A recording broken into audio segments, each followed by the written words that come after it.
اب ہم سب نے اپنے کلام کا جائزہ لینا ہے جس سے ہم یہ جان سکیں کہ کہاں کہاں اصلاح ضروری ہے. ٹھیک ہے جی. تو ہم کچھ پوائنٹس ریز کریں گے جس میں ہم یہ دیکھیں گے کہ کون سی چیز ہمارے اندر موجود ہے اور کون سی چیز ہمارے اندر موجود نہیں. پھر جو چیز موجود نہیں ہے اس کی اصلاح ہم سب کریں گے. اچھا کلام کیسا ہوتا ہے، اس کے کچھ عملی نکات ہیں. پہلی بات یہ ہے کہ بامقصد گفتگو ہو.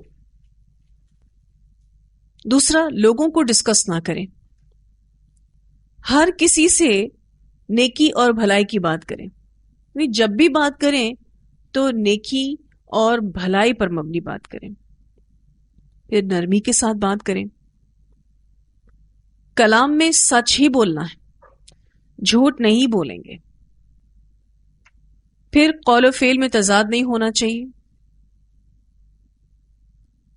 یعنی جو کہیں وہ کرنا بھی ہے. قول و فعل میں تضاد نہیں ہونا چاہیے. سورہ صف کی آیت نمبر 2 میں اللہ تعالیٰ فرماتے ہیں لِمَ تَقُولُونَ مَا لَا تَفْعَلُونَ، تم وہ بات کہتے ہی کیوں ہو جو تم کرتے نہیں ہو. تو جو کہیں گے وہ کریں گے بھی، یعنی زبان کے پکے ہونا. پھر کلام آسان فہم ہونا چاہیے، یعنی لوگوں سے آسان زبان میں بات کریں تاکہ لوگ بات سمجھ سکیں. پھر کلام میں اکڑ اور تکبر نہیں ہونا چاہیے. ہوتا ہے نا کچھ لوگ ایسے الفاظوں کے ساتھ بات کرتے ہیں، ایسے انداز کے ساتھ بات کرتے ہیں کہ آپ کو ایسا لگتا ہے کہ ان کے انداز میں بڑی اکڑ ہے، تکبر ہے. تو نہیں ہونا چاہیے، کلام کو بدنما کرتا ہے. پھر دھوکے اور فریب والی بات نہ کریں. پھر اپنا انداز کلام بھی اچھا اور بہترین ہونا چاہیے، یعنی اونچی آواز میں بات نہیں کرنی چاہیے. پھر جس سے بھی بات کریں اس کے ادب کو ملحوظ خاطر رکھیں، یعنی اس کے مقام، اس کے رتبے اور اس کی عمر کا خیال کرتے ہوئے بات کریں. یعنی اس شخص کو وہ عزت، مقام اور ادب دیتے ہوئے بات کریں جس کا وہ مستحق ہے. پھر اپنے ماتحتوں اور خادموں سے نرمی اور شفقت کے ساتھ پیش آئیں. جو بھی ہمارے انڈر کام کر رہا ہے ضروری ہے کہ ہم ان سے پیار سے بات کریں. پھر دوسروں کی دلچسپی کی بات بھی کریں، یعنی اگر آپ مل بیٹھے ہیں اپنے دوستوں کے ساتھ تو ان کی دلچسپی کی بات بھی کریں. یہ طریقہ حضرت عمر رضی اللہ تعالیٰ عنہ کا تھا. پہلے وہ دوسرے شخص کی دلچسپی پر مبنی بات کرتے تھے، پھر اس کو اللہ کا پیغام پہنچاتے تھے. دیکھیں اگر آپ کسی کی بات سنیں گے تو پھر آپ اپنی بات بھی تو سنوا سکتے ہیں نا. پھر مختصر اور جامع بات کریں. اس بارے میں حضرت ابو درداء رضی اللہ تعالیٰ عنہ فرماتے ہیں کہ اپنے منہ سے اپنے کانوں کو انصاف دلاؤ. تمہیں کان 2 دیے گئے ہیں اور منہ 1، تاکہ بولنے سے زیادہ سنو. تو بہت مختصر اور جامع کلام ہمیں اپنانا چاہیے، لمبی چوڑی باتیں نہیں کرنی چاہیے. پھر کلام میں تصنع کہتے ہیں بناوٹ نہیں ہونی چاہیے. جو بنا کے جو باتیں کرتے ہیں نا، یہ نہیں ہونا چاہیے. اس سے بھی کلام بدنما ہوتا ہے، ایک آرٹیفیشل وے سامنے آتا ہے. پھر اتنی آواز میں بات کرنی چاہیے کہ آپ کی بات واضح ہو. پھر یہ کہ غیر ضروری سوالات سے بچنا چاہیے. ہم نے پڑھا تھا نا بنی اسرائیل کے بارے میں کہ کثرت سوال سے ان کی زندگی مشکل ہو گئی تھی. تو غیر ضروری سوالات سے بچنا چاہیے. طنز نہیں کرنا چاہیے، یہ تو زبان کا بہت بڑا عیب ہے. اور آپ دیکھیے آج یہ چیز کتنی عام ہو گئی ہے. ٹانٹنگ وے ہر کوئی اپنائے ہوئے ہے. اگر کسی سے غلطی ہو جائے تو اس کو بار بار احساس نہیں دلانا چاہیے. اس سے ممکن ہے کہ سامنے والا شخص دل برداشتہ ہو جائے گا. تو اگر کسی سے غلطی ہو گئی ہے تو ٹھیک ہے، ایک بار آپ نے اس کو اصلاحی طور پر بتا دیا، اب بار بار نہ بتائیں، بار بار اس کی غلطی کو نہ دہرائیں، اس سے اس کا دل ٹوٹ جائے گا. پھر بہترین الفاظ کا چناؤ، کلام کو خوبصورت بناتا ہے۔ تو بہترین اور واضح کلمات ہمارے کلام میں ہونی چاہیے، بات بالکل سیدھی ہونی چاہیے، زو معنی گفتگو نہیں کرنی چاہیے۔ زو معنی گفتگو کسے کہتے ہیں؟ ایک بات جو کہی گئی اس کے دو معنی نکلتے ہوں، تو زو معنی گفتگو نہیں کرنی چاہیے، یعنی ایسی بات نہیں کرنی چاہیے جس کے دو معنی نکلتے ہوں۔ جب آپ مل بیٹھے ہیں، بات چیت کر رہے ہوں کسی بھی ٹاپک پر اور اختلاف رائے آ جائے، یعنی ڈفرنس آف اوپینین آ جائے، تو ایسے میں صبر اور حلم سے کام لینا چاہیے۔ اس میں بھی زبان کی بے اعتدالی سے اپنے آپ کو بچانا ہے، کیونکہ ایسے ہی موقعوں پر زبان کی بے اعتدالیاں ہو جاتی ہیں۔ اپنی غلطی ہو تو فوراً اعتراف کرنا چاہیے۔ اچھا کرتے ہیں یہ لوگ؟ نہیں، اپنی غلطی ہو جائے تو کبھی بھی اعتراف نہیں کرتے، دوسروں کی غلطی سامنے آ جائے تو فوراً بتاتے ہیں۔ آپ کو پتہ ہے لوگ اپنی غلطی کیوں نہیں قبول کرتے؟ ان کو ایسا لگتا ہے ان کی عزت چلی جائے گی، وہ چھوٹے ہو جائیں گے۔ حالانکہ اس میں ایسی کوئی بات نہیں ہے۔ جو غلطی کا اعتراف کر لے وہ واقعی عظیم انسان ہے، کیونکہ غلطی کا اعتراف کرنا اتنا آسان نہیں ہے۔ تو اپنی غلطی ہو تو فوراً اعتراف کرنا چاہیے، اور بہت ہمبل طریقے سے اعتراف کرنا چاہیے کہ ہاں ہم سے یہ غلطی ہوئی، ہمیں ایسا نہیں کرنا چاہیے تھا، ہم ایسا نہیں کہنا چاہیے تھا۔ پھر اپنا اعتماد اور حاضر جوابی کو ظاہر کرنے والی باتیں نہیں ہونی چاہیے۔ ہوتا ہے نا کچھ لوگ جب باتیں کرتے ہیں تو اپنے علم کو جھاڑنے کے لیے کہ دیکھو ہمارے پاس کتنا علم ہے۔ آپ کو پتہ ہے جو بھی صاحب علم ہوتا ہے اس کا علم اس کے اٹھنے بیٹھنے بات کرنے طور طریقے سب سے ظاہر ہوتا ہے۔ جو حاضر جوابی کو ظاہر کرنے کے لیے باتیں کی جاتی ہیں، اپنے کانفیڈنس کو ظاہر کرنے کے لیے جو باتیں کی جاتی ہیں، اس سے بچنا چاہیے، اس سے کوئی عزت نہیں بڑھتی۔ پھر کلام میں کبھی کبھار مزاح کا ہونا ماحول کو خوشگوار بناتا ہے، لیکن اس کی کثرت سے وقار چلا جاتا ہے۔ اگر آپ بار بار مزاح کرتے ہیں تو اس سے آپ کی پرسنالٹیز میں سے وقار چلا جائے گا اور کینہ اور عداوت پیدا ہوتی ہے۔ تو شریعت میں اس کی تھوڑی بہت اجازت ہے جس سے طبیعت میں خوشی پیدا ہو جائے، یعنی آپ تھوڑا بہت مزاح کر سکتے ہیں، لیکن کلام میں مذاق اڑانا نہیں ہونا چاہیے۔ ہم مذاق نہیں اڑا سکتے، ہم مزاح کر سکتے ہیں، ٹھیک ہے؟ کسی کو ذلیل کرنا، اس کے عیب تلاش کرنا، پھر اشاروں سے گفتگو کرنا۔ آپ کو پتہ ہے کلام صرف زبان سے نہیں ہوتا، اشاروں سے بھی ہوتا ہے۔ یہ سب تو بہت بڑے گناہ ہیں، اس سے خود کو محفوظ رکھنا ہے۔ پھر اپنی تعریفیں نہیں کرنی چاہیے، جو بڑی عادت ہوتی ہے لوگوں کو، اپنے کارنامے بتاتے ہی رہیں گے، ہم تو یہ اور ہم تو وہ۔ بلکہ ایسا ہونا چاہیے کہ لوگ آپ کی سچی تعریف کریں۔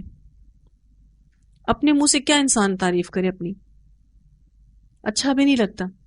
پھر بات بات پر قسم نہیں کھانی چاہیے۔ بہت سارے لوگوں کے کلام میں آپ نے سنا ہوگا قسم سے یہ الفاظ ہوتے ہیں، ٹھیک ہے؟ اللہ کی قسم میں نے ایسا نہیں کہا، اور اتنی زیادہ قسمیں کھاتے ہیں۔ تو بات بات پر قسم نہیں کھانی چاہیے۔ پھر کسی کی بات نہیں کاٹنی چاہیے۔ اس میں بھی میں آپ کو ایک بہت ہی انوکھی بات بتاؤں کہ لوگ یہ کہتے ہوئے بات کاٹتے ہیں، سوری آپ کی بات کاٹ رہے ہیں، and this is very wrong۔ بات کاٹنی ہی نہیں ہے، اسپیشلی بڑوں کی تو بالکل نہیں کاٹنی۔ اور اگر کوئی بات کر رہا ہو تو اس کو اپنی بات کرنے کا پورا حق ہے، ہم اس کی بات کو نہیں کاٹ سکتے۔ تو کبھی آپ نے یہ نہیں کہنا سوری وہ ذرا آپ کی بات کاٹ رہے ہیں، یعنی ہم اتنے جلدی میں ہوتے ہیں کہ ہم اس کی بات سننے کے لیے بھی تیار نہیں ہوتے۔ تو کبھی کسی کی بات نہیں کاٹنی۔ تکیہ کلام سے بھی پرہیز کرنا ہے، اس سے کلام کی خوبصورتی چلی جاتی ہے۔ تکیہ کلام وہ الفاظ ہوتے ہیں یا وہ جملے ہوتے ہیں جس پر آپ کا کلام تکیہ کرتا ہے، آرام کرتا ہے. مثال کے طور پر ہے نا، وہ جو ہے. اس سے ہوتا یہ کہ آپ کے کلام میں طوالت آ جاتی ہے، یعنی آپ کا کلام لمبا ہو جاتا ہے اور خوبصورتی بھی چلی جاتی ہے. پھر ایک اور بہت اہم چیز کہ بات کرتے وقت چہرے کے تاثرات یعنی فیس ایکسپریشنز بہت سافٹ اور ہمبل ہونے چاہیے. ماتھے پر بل نہیں دینے چاہیے. آپ نے دیکھا ہوگا بہت سارے لوگ ماتھے پر بل لگائے رکھتے ہیں اور ہوتا یہ ہے کہ ان کے ماتھوں میں لکیریں بن جاتی، یعنی آپ ایک پریشان انسان نظر آتے. پھر یہ کہ جب بھی بات کریں تو ایک ٹاپک پر بات کر کے پھر دوسرے ٹاپک پر آئیں. بہت سارے لوگ ایک کے ساتھ دوسرے ٹاپک کو مرج کر دیتے ہیں اور پھر سمجھ نہیں پاتے کہ ہم نے بات کہاں سے شروع کی تھی، اینڈ کہاں کی تھی. اتنی مکس باتیں ہوتی ہیں، آپ کنکلوڈ ہی نہیں کر پاتے کہ پتہ نہیں کس ٹاپک پر بات ہوئی تھی. تو کسی ایک موضوع پر بات کریں، جب اس کو ختم کر دیں دوسرا موضوع اس کے بعد شروع کریں. مکس باتیں نہ کریں، کیونکہ جب ہم مکس باتیں کرتے ہیں نا تو ہمیں یہی نہیں پتا چلتا کہ ہم نے بات کہاں سے شروع کرنی اور کہاں ختم کرنی. اچھا چلے ہمیں یہ تو پتا ہوتا ہے ابھی بھی کہ ہم نے بات کہاں سے شروع کی تھی، پھر ہمیں یہ سمجھ نہیں آ رہا ہوتا کہ ہم بات کو ختم کہاں کریں. پھر وہ پرولونگ سے پرولونگ ہوتی جاتی ہے. پھر یہ بات یاد رکھیے گا کہ یہ کوئی کانفیڈنس نہیں کہ انسان بد اخلاقی کرے اور کہے کہ میں تو ہر بات سب سے کہہ سکتا ہوں. تو کہتے میں تو بڑا کانفیڈنٹ ہوں، میں تو سب کے منہ پر جا کر جو مجھے کہنا ہوتا ہے کہہ دیتا ہوں. یہ کوئی کانفیڈنس نہیں ہے کہ انسان بد اخلاقی کرے. پھر یہ کہ کسی کی برائی کے جواب میں خود کو بد اخلاق نہیں کرنا چاہیے، کیونکہ ہمارے بہت سارے گناہ دوسروں کی وجہ سے ہوتے ہیں. یاد رکھیے گا یہ بات، ہم بہت سے گناہ دوسروں کی وجہ سے کرتے ہیں. تو اپنے بہترین اخلاق کا اسٹینڈرڈ یا آپ کہہ لیں اسٹیٹس بنائیں اور اس کو مینٹین رکھیں.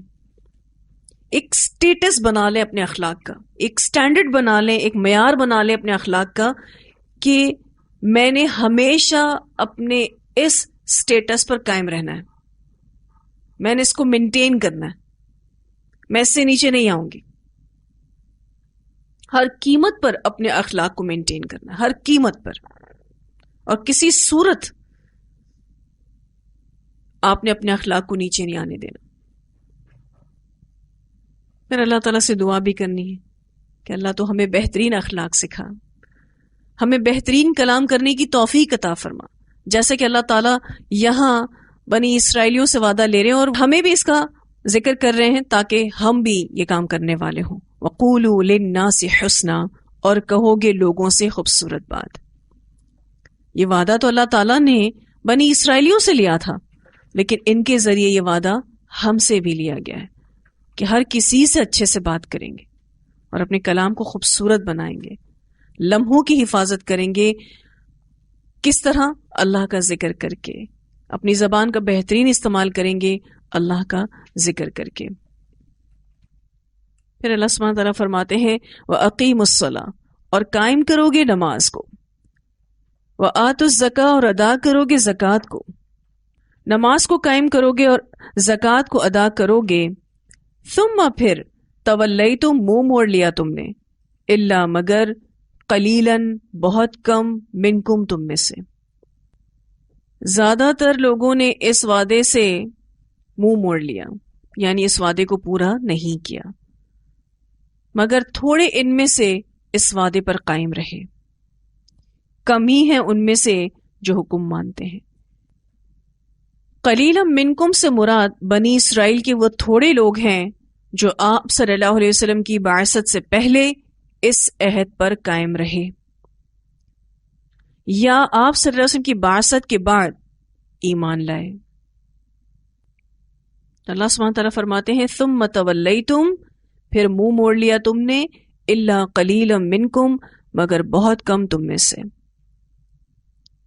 وَأَنْتُمْ حالانکہ تم ہو ہی معرضون اعراض کرنے والے. اب یہاں پر تولیتم کا جو لفظ آیا ہے اس میں منہ موڑنے کا معنی ہے، یعنی انہوں نے اس وعدے سے منہ موڑا.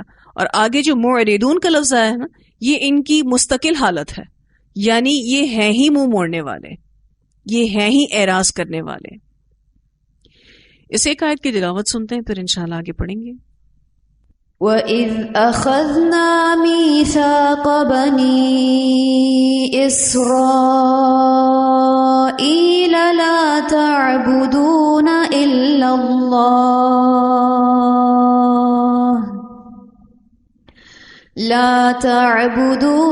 إِلَّا اللَّهَ وَبِالْوَالِدَيْنِ إِحْسَانًا وَذِي الْقُرْبَى وَالْيَتَامَى وَالْمَسَاكِينِ